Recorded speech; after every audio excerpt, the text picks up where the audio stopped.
Ready to go. So this is the second lesson in polynomial functions, is talking about quadratics. Now, with quadratic functions, okay, these are notes for you. Quadratic functions, you talked about in Math 20. You did that in 20-1 or 20-2. It doesn't matter what course you took. You did it, okay? Now with quadratics, I want you to know that there are lots of situations in physics, lots of situations in economics that can be modeled by a quadratic function. Yesterday we looked at linear functions. They were straight lines. Please do not copy this. I will erase this in a second. But I want you to imagine throwing a football. Okay, there's me and I'm throwing a football and I'm throwing it downfield, and I'm going to take the football and it's going to follow this path and it's going to go like that, and hopefully a receiver catches it, we score a touchdown, okay, all that sort of jazz. Well, this path here, okay, this dotted line path that I'm trying to draw and I'm making a mess of right now, that path is quadratic or parabolic in nature. That's what a quadratic function looks like. And so when you start looking at situations that have quadratics, they have this sort of shape to them. It's called a parabola, just so you know. Okay? Okay. Just so you know, that's the term. So in case you hear it or somebody says to you, parabola, you can talk about different things. Now there are parabolas, they essentially look like this. They could look like an upside down U, or they could look like a right side up U, like this. Okay? That could be parabolic as well. And each of those cases would be quadratic. Okay? Each of those cases could be modeled by a quadratic function. And that's what we're talking about today. Basically, it either increases or decreases to some critical, some extreme point, some max or min point, and then it comes back down again. You can think about like the Wile E. Coyote cartoons, okay? You have little Wile E. Coyote, and I can't draw Wile E. Coyote, so I'm going to draw this guy, okay? Okay, and he's there, and he's like, oh, and he's chasing the roadrunner, and he creates some sort of crazy contraption to try to catch the roadrunner and all that jazz. And so what the cartoons do is they show, like, let's pretend he's in a catapult or something, okay? And if he goes up into the air, he goes up into the air, and then ultimately he hits a point at the top. Now at that point, okay, the cartoon makes it seem like it's a long time, but it's really not. It's less than a millisecond. There's a moment there where he hits the top. He hits the extreme. He stops. And in the cartoons, that's usually the moment that he figures out what's going on. He holds up some sign, says, oh, help, or whatever. And then all of a sudden he falls down off the cliff like he always does. But that's the sort of situation that we're talking about. And any sort of physics projectile motion, if you ignore air resistance, is parabolic in nature. So when we start looking at parabolas and we start looking at quadratic functions, there are a lot of things that we need to do. Now I'm erasing this because I didn't want you to copy that. Okay? But ladies and gentlemen, you've got a quadratic function. The first thing I want you to write down is that it looks like a U. And I'm putting it in quotes because it doesn't have the little tail on the U, you know. But it looks like a U. It's either up or down. Okay? It's parabolic in nature. This shape is called a parabola. Okay, so just so you know, parabolic in shape. Now, when you look at the graph of these functions, it's either pointing upward or opening upward, or it's opening downward. Okay, and so you've got that. Okay, it's U-shaped. It could be a whole variety of different things. If it's pointing upwards, like this first one here, the one where I'm putting the arrow right now, if it's pointing upward, this has a maximum value. Or what am I saying? This has a minimum value. It goes down to a minimum value. Okay? It goes down till it hits some sort of bottom, and then it starts back up again. Now these situations, they're harder to visualize. Think about a pendulum, okay, on a grandfather clock going back and forth. It goes up, and then it comes down to a minimum point, and then it goes up the other side, and so on and so forth. That's kind of parabolic in nature. If it's pointing this way, it has a maximum value. Now, it could be either one. It's never both at the same time, unless you're talking about something other than just an ordinary quadratic function. Okay? It's never both at the same time. But when you look at these graphs, each of these has a few things. Now, yesterday we talked about what a linear function has, and it has an x-intercept, a y-intercept, a slope, domain and range, and those sorts of things. Well, when we talk about a quadratic function, it has similar things as well. So if I look at a quadratic here, first thing I'm going to talk about, it has a vertex. Now, you probably remember that term from like Math 20. Okay, the vertex is that top or bottommost point. Okay, it's somewhere here. On this one, I've drawn it it's about there where I'm putting that big black dot. And on this one, it's about there where I'm putting that big black dot. Okay, those are the vertex. Now the vertex, I'm going to put a V beside it. The vertex is the coordinate of some point. It is a point. It is x comma y, 5 comma 7, or whatever it is. But every quadratic has a vertex, and that represents your max or min. So that's the next thing I'm going to say. It has a maximum or it has a minimum. It never has both. Okay, but it has one of them. It either has a max or a min, and it kind of depends on the way it moves. Okay. Along with this, what else does a quadratic have? Well, it has one y-intercept. A quadratic will always have a y-intercept. Okay. Now, if you're looking at the function, it's just where it crosses the y-axis. If you're thinking about a context, it's the moment that the observation starts, the measurements start. Okay? Because that's when time is 0. That's when you're first starting to look at it. It's 0 situation. That's that moment when you're right at the 0 point. You just start looking at the situation. That's what the y-intercept represents. Every quadratic also has either 0, 1, or 2 x-intercepts. Now this is a little different. With the linear one that we said yesterday, it always has an x-intercept. Okay? But with a quadratic function, you may not. It's U-shaped. And so if you're trying to think of where it crosses the axis, okay, please don't copy this. But if you're trying to think of that quadratic, don't copy, don't copy, don't copy. Okay? If you're trying to think about it, if I looked at a quadratic that looked like that, and here's my x-axis, that quadratic has no x-intercepts. It doesn't cross the x-axis. I could take that quadratic and then change it a little bit more and have it bounce off the axis. And in that case, it touches it or bounces or it crosses once. It doesn't really even cross. It just is there once. And then alternatively, I could have the ones where it crosses twice. Okay? And the same thing goes when they're opening downwards. But nonetheless, you've got that. In this case, I've got 2 x-intercepts. So a quadratic, depending on where its situation, has 1 or 0 or 2 x-intercepts. Now, that may mean something in a context, in a function or like a mathematics context. We worry about the x-intercepts. And in fact, when you use the quadratic formula, it's helping you find x-intercepts. Okay, we'll get there. We'll talk about that in a little bit. But when you go with that, that's what we talk about. The other thing is they all have a domain, and I'm doing 2 columns again, and the range. Because just like linear functions, okay, there's a difference between the mathematical domain and the contextual domain. You can write this down. The mathematical domain is anything. Any number you want, any real number, or x is an element of the reals. And if you're just talking the functions, which you do in Math 20-1, you have a lot of domains as x is an element of the reals. Contextually, it can change, but mathematically it's x is an element of the reals. The range is either going to be y is greater than or equal to some minimum, or y is less than or equal to some maximum. And it depends on whether it's got a min or a max. Okay?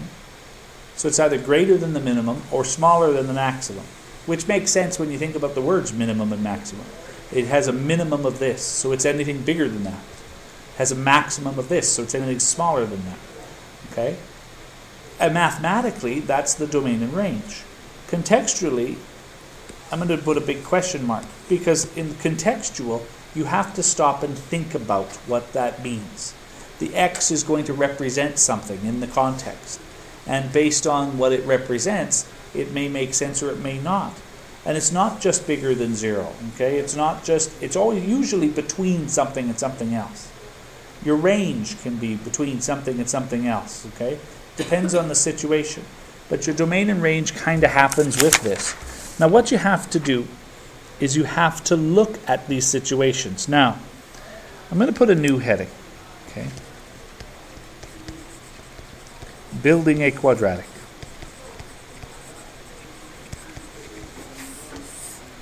Okay. With linear functions, you built them yourself.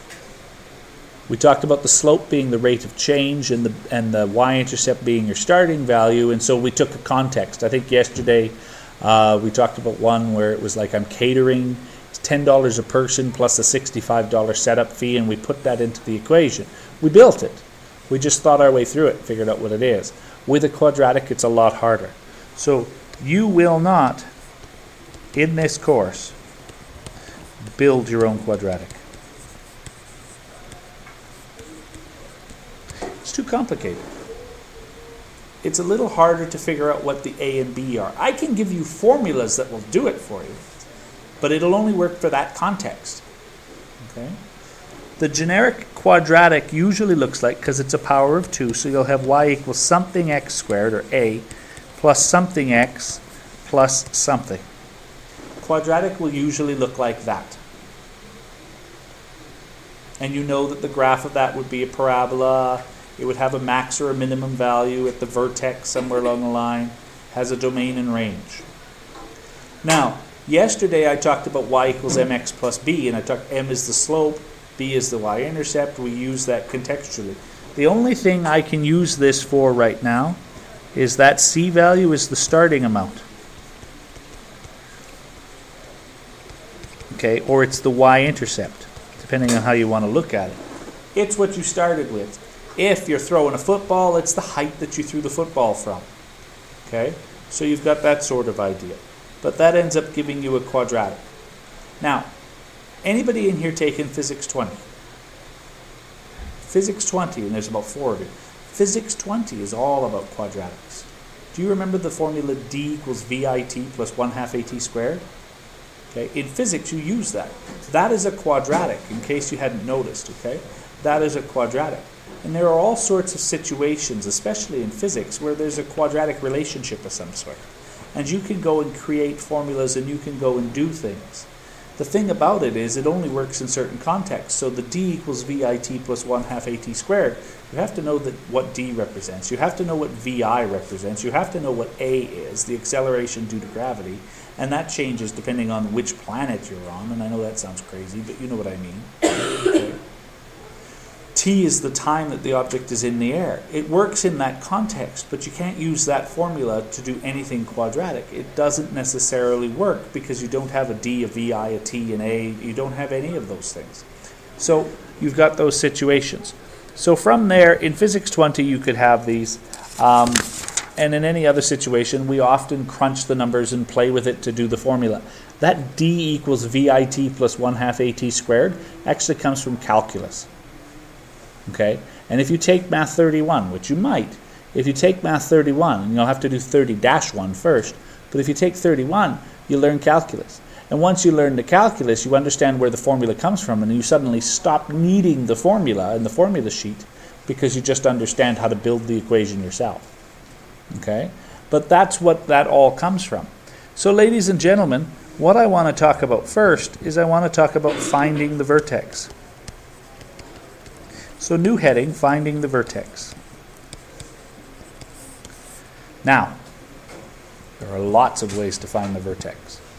Lots. Okay? And I want you to kind of just see what I'm talking about. If you talked about, or you took Math 20-1, and some of you did, if you talked about Math 20-1, or you took Math 20-1, you did something called completing the square. Okay? And completing the square looked like this. you had y equals, and I'm just making one up, just to remind those of you that have done this.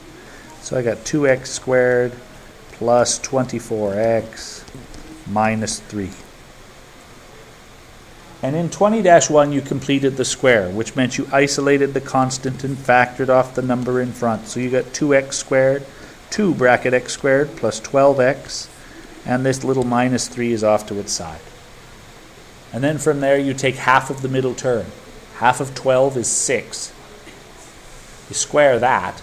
6 squared is 36. You're going to put it in. So you add in the 36. But you can't just add in 36. You have to subtract the 36. Most of the time when we're doing it, we don't put it inside, we put it outside. So you want to put the minus 36 out here. But you have to multiply by that weird 2. So the 36 becomes negative 72 outside. And then you clean this up and you get y equals 2. That becomes x plus 6 all squared. And that's negative 72 minus 3, or negative 75. And you did this in 20-1. And then from here you said, oh, I know the vertex. The vertex is negative 6 comma negative 75. And you talked about y, hopefully. But nonetheless, that's what you did in 20-1. If you know it, if you like it, actually, I'd love you to do it. But there are other ways to do it. Okay? In 20-2, and you might have done this in 20-1 as well, okay, you looked at it this way. 1, the calculator. Okay? What you did on the calculator was this. Turn on your calculator, obviously.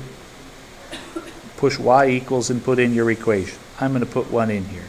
I'm going to have it's 2x squared plus x minus 5. Okay? I'm doing a different one. I could complete the square on this. Okay? And I'm going to look at it on the standard window just to see it. And it draws for me. There's my parabola coming in. And the vertex is that bottommost point, right where the little finger is pointing right now. The vertex is there. Okay? And so I got to figure that out. So in 20-2 you used the calculator. Second, trace. We used this before when we were finding intersection points. Well, I want a vertex. It doesn't say vertex anywhere, but it does say min or max. So I look at this graph really quickly. I got to go back to it. Is this a minimum? Does it come down to a minimum, or does it go up to a maximum? It comes down to a min. So I'm going to go second trace. Okay, and I'm going to choose minimum. I'm going to hit enter. Now, when you did the minimum value, you have to pay attention to the questions at the bottom. You can't just, like when we were doing intersections, you can just hit enter, enter, enter. But here, the question that's asking at the bottom is left boundary. Because keep in mind, all the calculator does, it doesn't do anything great. It has the ability to try number after number after number after number after number after number after number until it finds the one that you want. Okay? And so you need to narrow it down, because right now the calculator thinks, okay, there's a minimum somewhere between negative infinity and infinity. You need to narrow it down. Okay? So left bound, just use the left or right arrows, and you go a little bit left of where the minimum is, or the maximum. Now, how far left? It doesn't matter. The further you are away from it, the longer it takes in a computer sense. So I try to go fairly close to it, but I'm not worried about how far. Once I'm at that minimum, I hit enter. It draws, on mine, it draws that little dotted line that you can see. On most, it'll draw a little triangle. You'll see the little triangle. You're basically saying it's between that and now it's asking for the right bound. So you have to go a little bit to the right of the minimum. So once again, you use the right arrow. You go a little bit right. It doesn't matter how far, and you hit enter. What you've done so far now is you've told the calculator that there's a minimum somewhere in that range. Once you realize it's somewhere in that range, you've limited down what the calculator has to do. And so now you just go guess. Now you don't have to worry too much about the guess. As long as the guess is in the window or in the between those two, you're fine. If you put the guess outside it, it confuses the calculator. I usually use the left or right arrow and go close to it. So I'm going to say, it's about there. And once I think that's my guess, I hit enter. And it goes through and finds my minimum. negative 0.25, 2499999, comma, negative 5.125. So in this quadratic, I know it's negative 0.25, comma, negative 5.125. That's where my vertex is. So I do it with the calculator. So going back to the window here, I can do it in the calculator. Okay. Now what I have to do is I have to remember second trace. And I will use either 3 or 4. 1 is minimum, 1 is maximum. I think 3 is minimum and 4 is maximum, but I can't remember. I'll double check. Second trace. Yeah, 3 is min, 4 is max. So you do that. All you have to do is be able to see it. So sometimes you have to play with the windows and all that sort of jazz. But you do it on the calculator. The other way you did it in Math 20-2, and you might have done this in 20-1 as well, is you randomly pick a number. Often it's 0, but it doesn't have to be. You randomly pick a number. So I say, okay, 12. And I don't know where 12 came from. I just made it up. Okay? Well, I didn't make it up, but you know what I mean.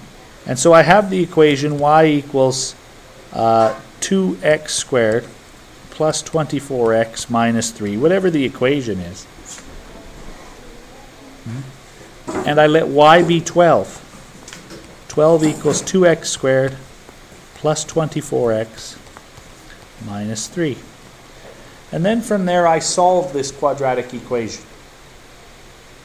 Now to solve it, you could either factor it, you could do all sorts of things, or you can use the quadratic formula, which is negative b plus or minus the square root of b squared minus 4ac, all divided by 2a, and you'll get your answers.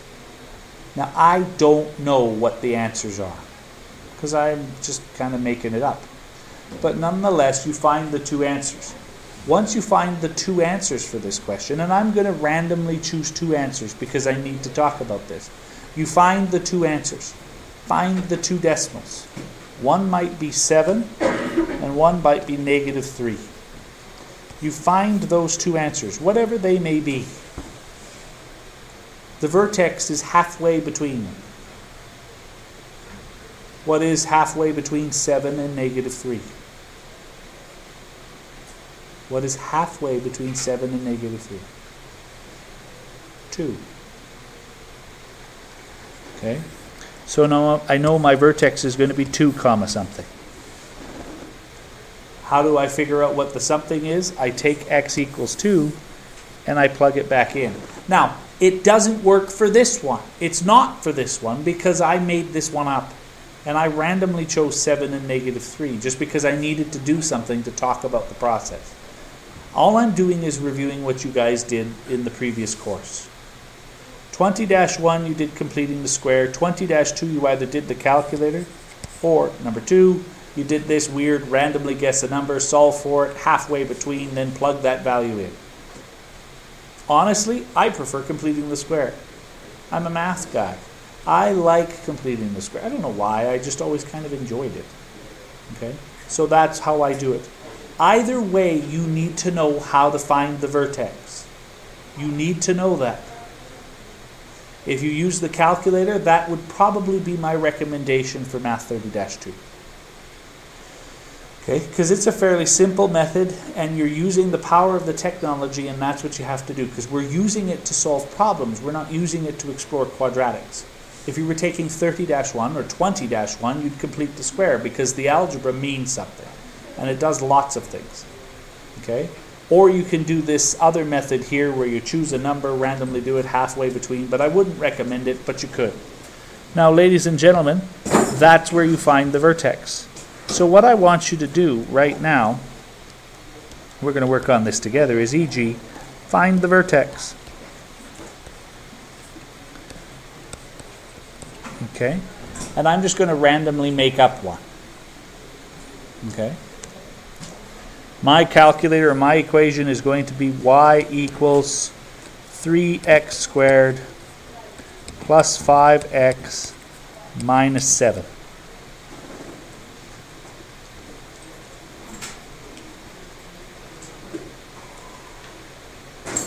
Now what I'm going to ask you to do is take that, try it, solve.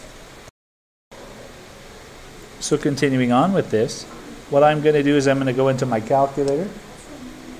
I'm going to go y equals.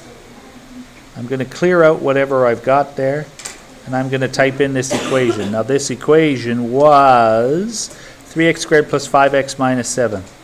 So in my calculator, I'm going to go 3x squared plus 5x minus 7. And I type that in.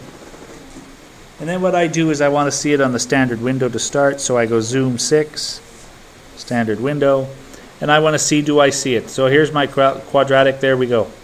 I can see my vertex, it's down there, so I want to find it. I'm going to go second trace. It's a minimum, so I'm going to choose 3, left of it.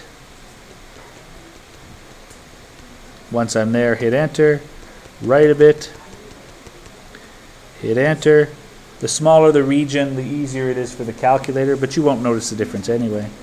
Go close to hit enter, and it finds me my minimum. Negative 0.83, comma 9.08. Okay, does this make sense? Questions? Negative 0.83, comma negative 9.08, and I rounded.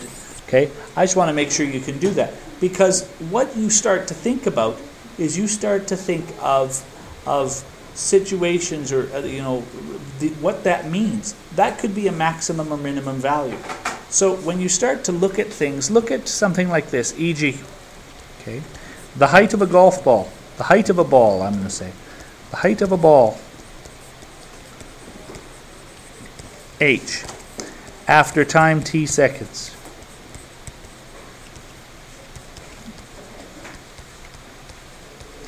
Is modeled by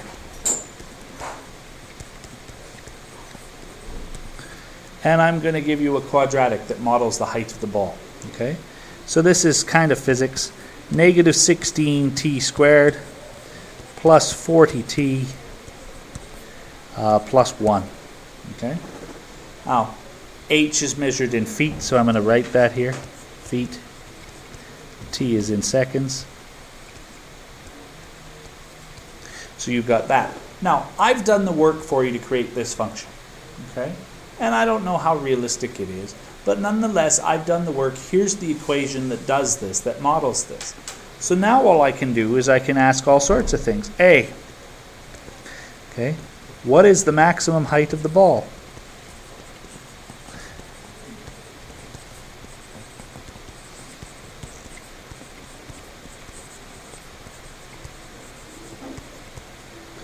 So what is the maximum height of the ball? Well, it's a y value, because h is going to be my y. So to do this, I'm going to go to my calculator. Okay, I'm going to push y equals. I'm going to clear out what's there. It's negative 16x squared plus 40x plus 1. So you've got there. Now, before I do anything, I'm going to hit graph in a minute, but what I want you to do is I want you to realize the window only shows you a small section of it. If you're on the standard window, keep in mind that it's showing you from x's of negative 10 to 10. So it's showing you times from negative 10 seconds to 10 seconds. And it's showing you height from negative 10 feet to 10 feet. 10 feet is less than the height of the ceiling. I think these are 12-foot ceilings. Okay, so it's less than the height of the ceiling. If you're hitting a golf ball and it's following a path, it's going to go a whole lot higher than that. And so because I'm showing from negative 10 seconds to 10 seconds and negative 10 feet to 10 feet, I may not see it. So I'm going to go graph and just take a look. And I don't see squat. Well, what you got to, oh, there we go. I see something. Goes up, comes down. Okay. Once I'm done here, I say, okay, well, this isn't very helpful of a graph. You can see that obviously the ball goes a lot higher than 10 feet, which is reasonable to expect. And I don't need these negative times because they don't mean anything. So I'm going to go to my window and I'm going to think, well, x is time, y is height.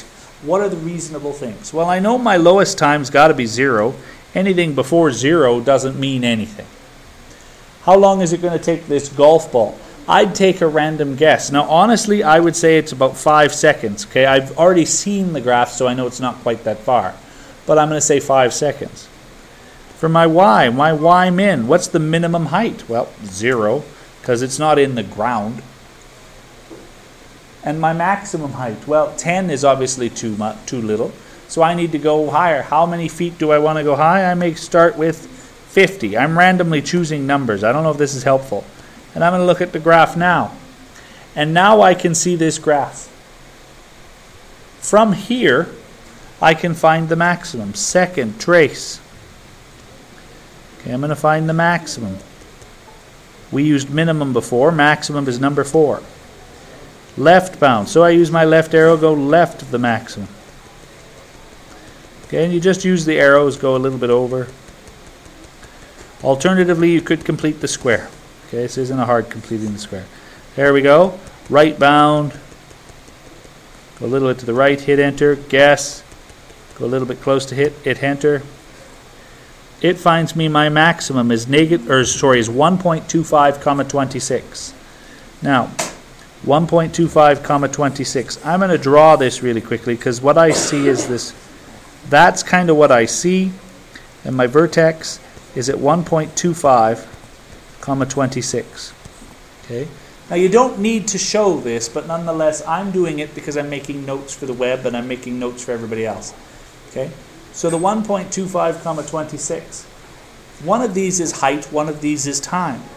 Y is my h value. So my maximum height is 26 feet. So the max height is 26 feet. Make sense? I can ask a part B question, and I'm just going to put part B right underneath it kind of here. How long does it take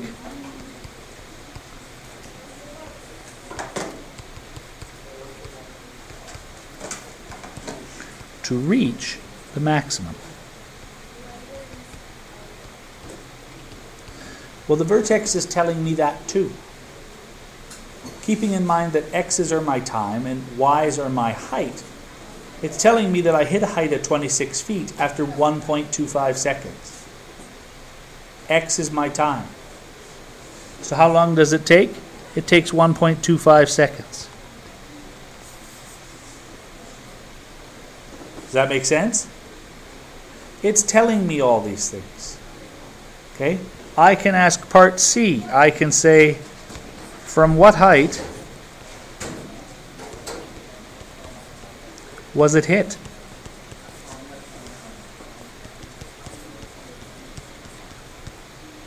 From what height was it hit? Okay?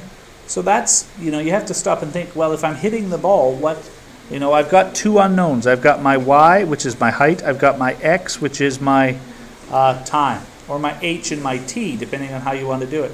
One of them's height, one of them's time. I want to know height, so I want to know y. Time, well, when I first hit it, what was the time when I hit this ball? What was the time when I hit this ball? 0 seconds. I hadn't started timing. The moment I connect with the ball, that's when time starts. So it's a 0-second time. So from there I can take my equation, x and y, or in this case it's h equals negative 16t squared plus 40t plus 1. And I can say, okay, I got to solve for h, or I got to solve for y, that's my h, and t is my x. Okay, so my height is going to equal negative 16 times t, which is 0, squared, plus 40 times t, which is still 0, plus 1. And so I'm going to get my height is 0 times negative 16 is 0, plus 0 plus 1 is 1 foot. Okay, which makes sense from what I said before, because the c value, that number that's by itself, is going to be your starting value, your starting height. In this case, it's height. So that goes back, if I scroll back just really quickly, scrolls back to this piece of information right here. The c value is your starting amount. Okay?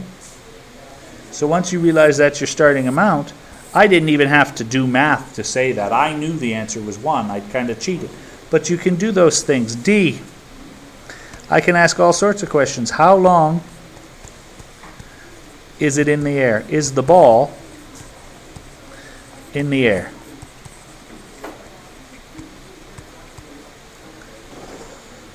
Okay, if I think about this ball being in the air, it means it's got a height bigger than 0.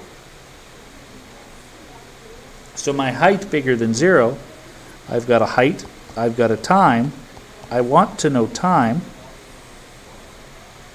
My height, well, I'm going to see when it hits the ground. When does it have a height of 0? When does it hit the ground? Make sense? That's a little bit trickier. The physics people will have an easier time with this because they've done this like 50 times. More than that. Okay. So from there I've got my equation. Now my equation is still h equals negative 16t squared plus 40t plus 1. And I have h being 0. So I have 0 equals negative 16t squared plus 40t plus 1. I have to solve a quadratic. You guys have done lots of that way back in rational expressions. Now, you can either use the formula, okay, which I'm not going to. Either use the formula, which is the x equals negative b plus or minus the square root of b squared minus 4ac, all divided by 2a. And you'll get two answers. And there will be two answers, and one won't make any sense. Okay, one of them is going to be negative. I know that just because of the situation. You're going to say negative time, it was on the ground. That doesn't make any sense. So you'll get the other one. You could do that. Second, you could use the calculator. Because keep in mind, the calculator can do graphical solutions. You have this equation to solve. Put it in a little black storm cloud. You have that equation to solve. You can solve graphically by putting one side into y1 and one side into y2. So in y1, I'm going to, well, I've already got negative 16x squared plus 40x plus 1. y2 is 0. It doesn't matter, we said before, it doesn't matter which side is which. So I'm going to put those two graphs in. So I'm going back to my calculator now. And I've got y1 equals the negative 16x squared plus 40x plus 1. y2 is going to be 0. And what I want to do is I want to see where they cross. So I look at the graph. Well, they cross, and I can't even see the other graph, but they cross right here where that little cursor is moving. I don't know if you can see it. Right there where that little cursor is moving. That's where they cross. I can see that cross. It's right there. So what I'm going to do is I want to find that spot where those two cross. I want to find the intersection. So second trace. My calculator has frozen again. Okay. Second trace. I choose option 5 for intersect. And once again, the three questions. First curve, second curve, guess. This is the situation where you can just hit enter, enter, enter. Boom, boom, boom. And it finds me my intersection at 2.5247. It's in the air for 2.5247 seconds. In physics, you'd round to significant digits. Here, you just round to whatever it tells you to do. This question, deliberately, I haven't told you rounding. I'm going to say it's in the air for 2.52 seconds. Okay, so I go back to my calculator, my work. It is in the x equals 2.52 seconds. So that is how long it's in the air. Once I'm done here, then I can ask you things like E. E, what is the domain and range? Now the domain and range of the function is easier. The domain and range of the context takes a little bit more work. Okay? The domain and range of the context. I go back and look at this graph. Now I'm going to kind of go back in just a moment, and I'm just kind of going back over here. Here I've got this little sketch. Okay? In that little sketch, I know the top is 1.25 comma 26. I know this point now is the 2 point, was it 52? I forgot already. 2.52 comma 0, that was that point. Okay? I know it starts at time 0. So when I look at my time, my domain, it starts from 0 and goes up to 2.52. it's between 0 and 2.52. Do you see? Make sense? So my domain is between 0 and 2.52. So my domain is between 0 and 2.52. So x, or 0 is less than or equal to x, which is less than or equal to 2.52. That's between. Make sense? X is bigger than 0, x is less than 2.52. My range, I do the same thing. For my range, I go back and I look at my grid. Okay, I'm moving back up here. My range starts at 0, height of 0, and it goes up to the maximum, 26. So it's between 0 and 26. So my range is between 0 and 26. So I go back over here. My range is between 0 and 26. And so I've got my domain and range. Now of the functions themselves, it's a little bit more like x is an element of the reals for the domain, and the range for this would be y is less than or equal to 26 in the function. But for the context, it's between these values. Anything outside of these times or anything outside of these heights makes no sense. It never happens in this situation. You guys are okay with this idea? Okay? So then, once you've got the equation, you can answer a whole variety of questions. There's all sorts of situations. Revenue is one. Okay? You start talking about revenue. Okay? The more you charge for something, the fewer of the things you sell. You know that. If I opened a hamburger store and I charged 7 cents a hamburger, I'd sell a whole bunch of them. People would come there all the time. I mean, if I went and competed with the cafeteria, and I know they don't sell hamburgers very often, but you know what I mean. Like if I said, oh, I got hamburgers for 7 cents, I'd have a huge line. People would come to me every day. I bought 17 hamburgers because I'm really hungry. Nobody even cares if they're small. For 7 cents a piece, I'm going to sell a lot of the things. Okay? Okay?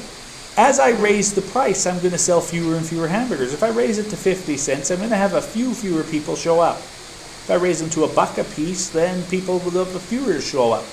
Gradually, I'll get to a point where I get to the most revenue that I can generate. Because once I pass that, I'll get fewer and fewer and fewer people. If I take that same hamburger and instead of charging 7 cents, I realize, oh, I got a sure thing here. So I'm going to charge $28 a hamburger. I'm not going to sell hamburgers anymore. So ultimately, I get to a point where there's an optimal price. Okay? There is a point where the price is best. I'll get the most money for the price. And that is, calculated, and it's a quadratic. And so there are lots of situations there that can show up. Okay? That'll be quadratics. Now, sometimes we give you the equation. Okay? If we don't give you the equation, you can't do it by hand. You'll have to do quadratic regression.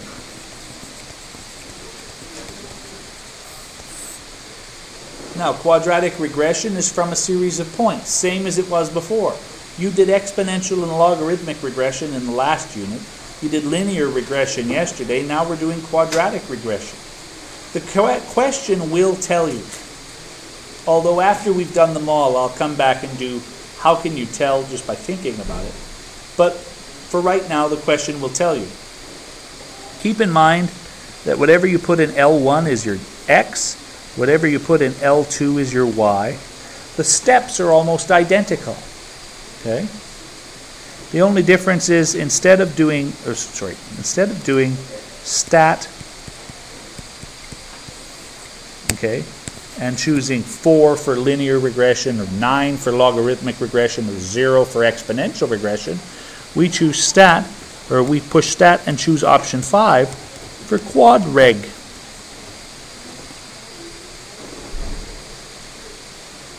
So when I do that, it will give me an equation in form of y equals ax squared plus bx plus c, which is what I started with a long time ago. Okay? C will be close to your starting value. When you do that, just to show you here, I'm just going to go back here for a second. Okay, if I do quadratic regression, I've got points. And this is, there's nothing in here. So I go 2, 3, 4, 5, 6. I'm just putting in random points just to show you what I mean. 32, 35, 37, 36, 30, okay, and so on and so forth. You do the regression, okay, whatever the points are, you put them in. Second trace, you choose, stat, not second trace. Stat, go over to the right. You'll go down to quad reg.